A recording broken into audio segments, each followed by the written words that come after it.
Hey everybody, it's Kelly. Welcome back to another episode of Ask a Therapist.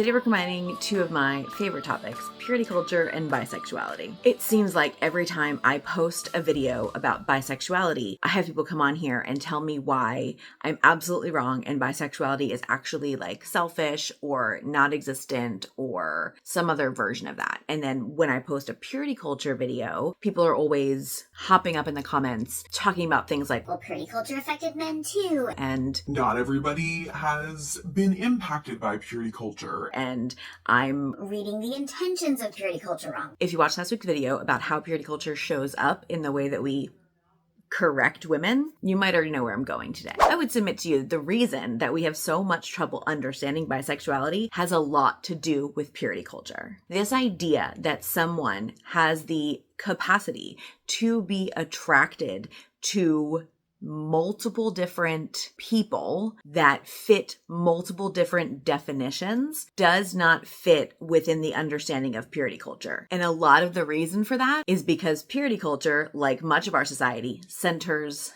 men. How so? I'm glad you asked. Let's take it back for a minute to one of the comments that I receive quite often on this channel, especially on my video about bisexual men. It is some semblance of men are sexually driven and therefore don't actually have the capacity to be attracted to the layers and complexities of multiple people, multiple genders, multiple expressions. They're basically just horny, which is absolute insanity and also directly comes from the understanding of how men are that purity culture teaches. So when we're taught purity culture, as a whole, women are taught that they are essentially targets for men and they are vessels to be pleasing for men and they exist for the pleasure of men. And men are taught that their thoughts are really not able to be controlled and that their thoughts are the product of sin, but also not really their fault because what are you going to do, right? You can't really help that.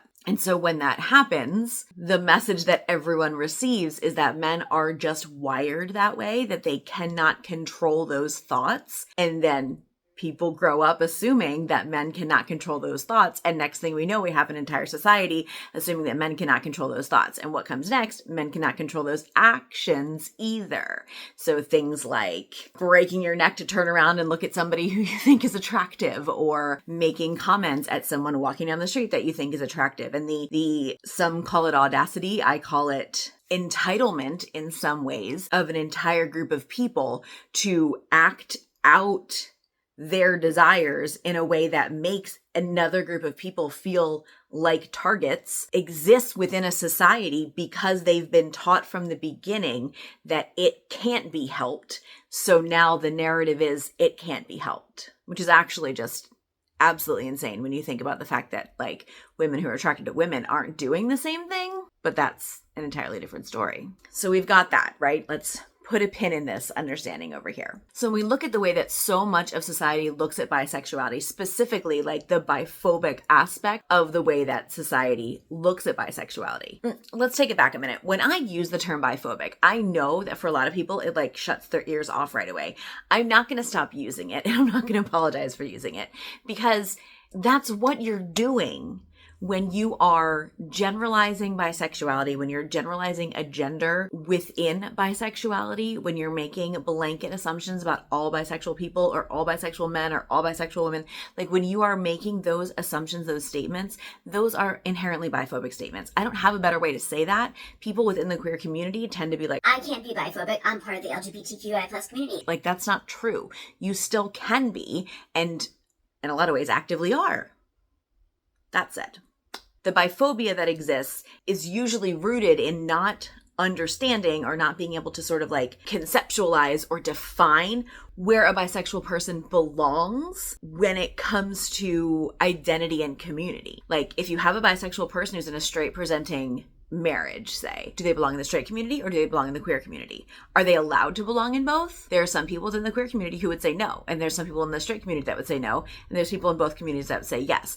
Either way, no matter where you stand, if you're the bisexual person, it feels like you don't have rights in either. Because purity culture itself has very clear definitions for everyone. And it is all centered around men, right? Men exist and everything exists around it to serve them. Either the way that you dress or the way you behave is either to protect men or to protect yourself from men. Either way, it still centers men. And in honestly some type of way, being a woman being attracted to women or a man being attracted to men still can have space within purity culture in some ways, because a woman who's attracted to women can fit in that narrative potentially, because the assumption is within purity culture, if you're a woman who's attracted to women, it's because you've been wronged by men enough times that you don't want to be with them anymore, which is not true. That's not true. Also, if you're a man who's attracted to men, well, that makes sense because like everyone's attracted to men, right? So, but like those are still very clear defined spaces.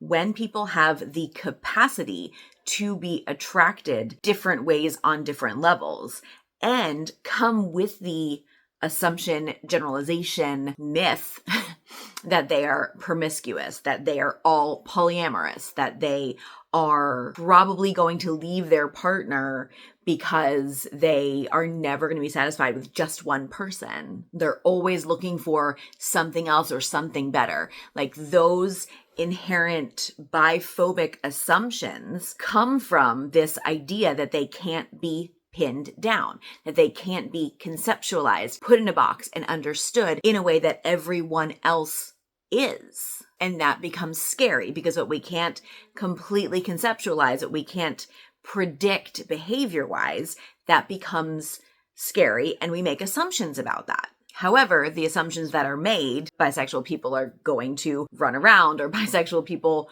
always want to have more than one partner, or whatever, like, those are incorrect assumptions. Are some bi people polyamorous? Sure. Some straight people are also polyamorous. And some other people within the LGBTQIA plus umbrella are also polyamorous. And some bi people are monogamous. And some straight people are monogamous. And some other people within the LGBTQIA plus umbrella are also monogamous. Who you are attracted to does not dictate whether you are polyamorous or monogamous. Those are different things. And one does not inherently go with the other. However, it is sort of an aspect of purity culture to look down on those who are not monogamous, because again, purity culture assumes that you like find one partner and that is your partner. And if you don't find one partner, or you are somebody who is not monogamous and you are engaging in ethical non-monogamy, that is something else that does not fit very neatly into a box, and that is something else that is fairly villainized by purity culture. And also that's another video. All it takes is a quick perusal into the comment section on the vast majority of my bisexuality videos to see purity culture running rampant. The assumption that men do not contain the depth of emotion to be attracted to more than one gender. The idea that women, of course, are attracted to more than one gender because they are maternal and nurturing and caring, and like that makes sense. Women are inherently very sensual creatures, and men might like to watch their women be bisexual, but probably are not bisexual themselves. Or the very purity culture grounded idea of a woman married to a man who realizes that she is bisexual and wants to explore that, and the man that she's married to says, okay, you can, but you can't be with a man. You can only be with a woman.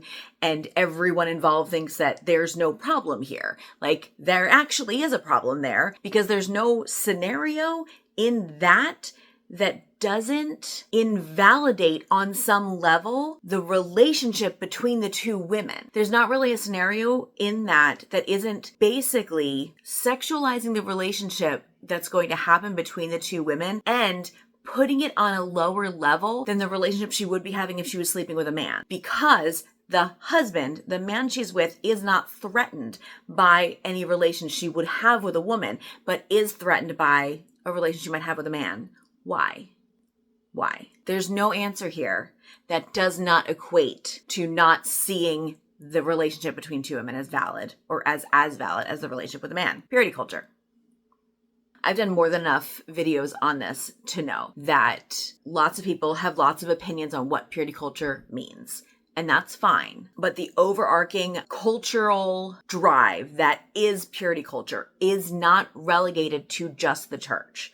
It has seeped into culture across the board. It is in multiple countries. It is for sure in the United States, clearly within the government. At this point, you cannot look at our government in the United States and not see that. There's quite a few countries across the world that you cannot not see purity culture in their rules, in their expectations, in the way that they conduct themselves and expect others to conduct themselves. It's pretty rampant. I'm just, as somebody who lives in the United States and is watching what's happening, you can't not see it, right? Specific to the biphobic sentiment that is out there and the understanding that there's like something inherently wrong with it, or greedy, or that you're gonna like choose a side at some point. All of those assumptions directly come from the idea that you need to choose, you need to pick a side, you need to have one partner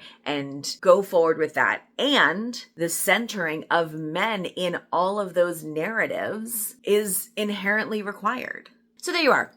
I can do a video about what it means to decenter men if you'd like. I don't really know how particularly impactful that is for most of the viewers in this channel, which is why I haven't done one yet, but I can. Let me know in the comments if you want that, or if you want more information about any of the things that I have broached in this particular topic. But that's it for today. Thank you so much for being here. I will see you all next time, and until then, take care of yourselves and each other.